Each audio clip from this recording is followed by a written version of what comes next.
Ah, c'est une vraie surprise, d'autant plus que l'AFSAPS nous avait clairement indiqué que le gel n'était pas génotoxique, qu'il n'y avait rien de grave pour l'ensemble de ces femmes.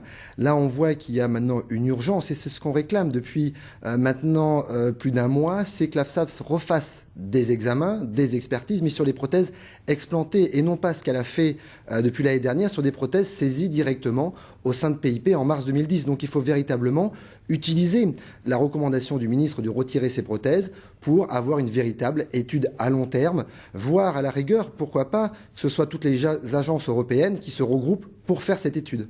Alors maintenant, il y a urgence, oui. Maintenant qu'on a connaissance, en tout cas, de ce qu'on nous dit des compositions du gel, où l'un d'eux était utilisé comme additif de carburant ou pour les tubes de caoutchouc, maintenant, le caractère d'urgence, il faut le supprimer. Il faut vraiment aller rapidement pour le retrait de toutes ces prothèses-là et ne plus laisser ces femmes avec, parce qu'il n'y a pas d'autre mot, une bombe à retardement en elles qui peut du jour au lendemain provoquer une rupture de la prothèse et ce gel maintenant qui on sait qui est impropre au corps humain et qui est toxique, parce qu'il n'y a pas d'autre mot, puisse être retiré dans les conditions les plus simples possibles pour éviter toute difficulté ultérieure. Ça les inquiète, elles sont bouleversées et même elles sont au-delà de l'indignation maintenant. Il n'y a plus de mots pour vraiment caractériser ce qu'elles ressentent au fond d'elles. Elles ont véritablement l'impression que d'ailleurs même les autorités sanitaires qui disaient il y a peu de temps, il n'y a pas de problème avec ce gel, il y a juste des ruptures un peu plus importantes.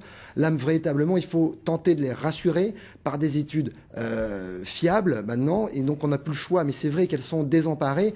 Il n'y a pas un seul jour où elles n'apprennent pas quelque chose de nouveau sur la façon de travailler de ces personnes ou sur ce qu'elles ont en elles tout simplement sur le gel qu'elles portent dans leur corps.